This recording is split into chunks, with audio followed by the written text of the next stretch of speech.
If you are a Global Korea Scholarship applicant undergraduate studies, scroll up. This video is not for you. But if you are the Global Korea Scholarship graduate study master's and PhD applicant, this video is perfect for you. So hello, this is Justin. I got the Global Korea Scholarship graduate studies back in 2020 and I have completed my master's last year at Han University. Today's video is very important if you are looking for a guide where to start for your Global Korea Scholarship graduate studies application process. Although guidelines have not been released, but basing on the things that had happened with undergraduate studies, these are some facts that you have to consider when you are preparing for your documents. So for this video, let's assume that the online application process will be in place for you guys. So what are the things that you have to prepare? Number one, make sure that you have an account in the studyinkorea.go.kr, which is currently you cannot access as of the moment because the server is still down. I'm not sure what's happening there. NIAD, keep up. But again, that's very important. So the application, if it goes to the online process, you will have to apply through the website of NIED, which contains settings and information about the Global Career Scholarship Program, the notices, the news, and such. To be honest, everything is there. You have to create an account, log in, and then search for Global Career Scholarship. So once you're finished or you check that box, the NIED website account, here are the documents that you have to prepare. First, you have to have your diploma, which signifies that you have completed your undergraduates in their home country or any part of the world except South Korea. You may also submit a master's degree diploma if you're applying for PhD. So think of it this way. If you're applying for master's, you use your undergraduates. If you're applying for PhD, you use your master's and undergraduate's degree together. So that's important. Diploma and transcript of records, because again, this is a scholarship. They will assess your academic competency, and a good basis of your skills and your intellect is your grades. So you have to secure those. So if you're wondering, Justin, I'm still doing my undergraduate. I'll be graduating on March. You may apply with a certificate of expected graduation, but again, it's very important to take note of some of the information from NIED that you have to submit the apostilled or attested document on or before July 31. Correct me if I'm wrong, if that's the last year. I think that's the last year date. So again, you can proceed with the application, get passed through the first round, second round, but again, before you go to South Korea, these documents must be submitted to NIED, which means should be mailed to NIED. So aside from the diploma and certificate of grades, your transcript of records, you need to provide a copy of your birth certificate, your parents' birth certificate. Again, the rationale for the birth certificate is to make sure that you're not a Korean citizen, or to make sure that you're a Korean citizen if in case you're applying for an overseas Korean scholarship under the Global Korea Scholarship umbrella. And then let's proceed with the other requirements. So to be honest, these are the only required documents. Transcript of records, diploma, apostilled, attested, and then birth certificate. If you have passport, the better.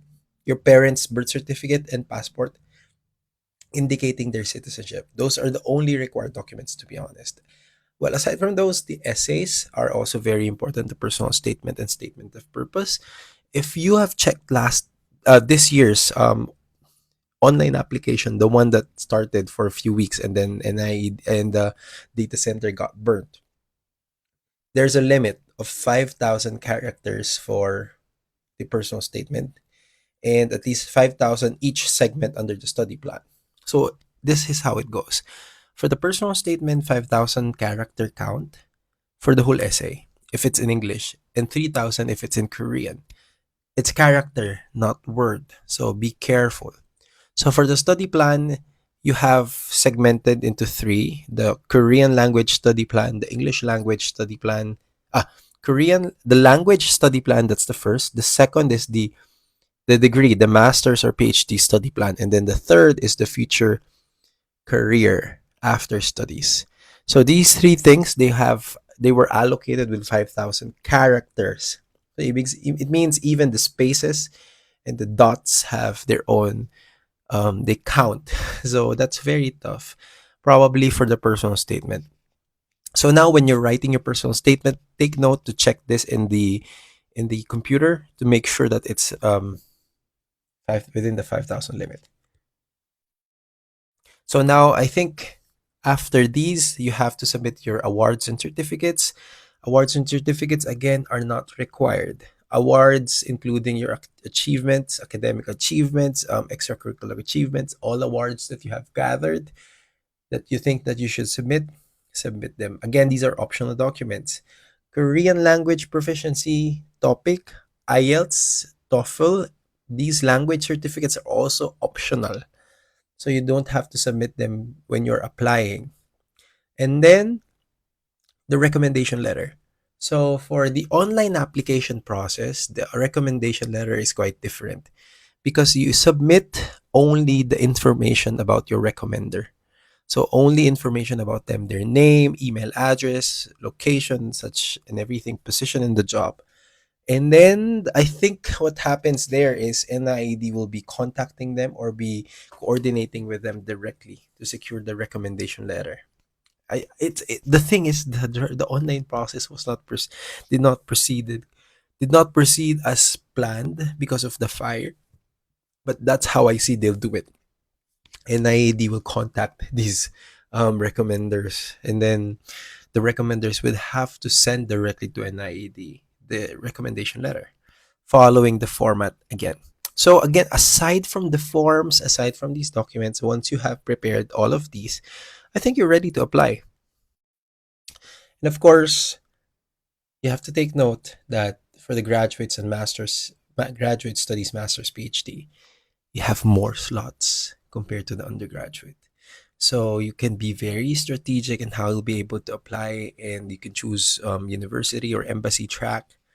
And again, the intake for NIED's graduate studies is February. You'll be able to apply, and then once you have been selected for the program, you must arrive here in South Korea by August, and then proceed with the autumn semester for your Korean language classes.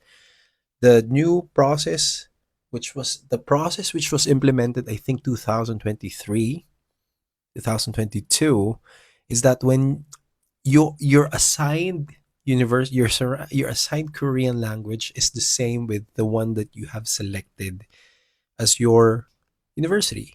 So if you selected, for example, from my case example, I selected Hanyang University, I'll be doing the Korean language within Hanyang University. I think this is more of a logistics convenience for NID, so you don't have to transfer and such. So that's it.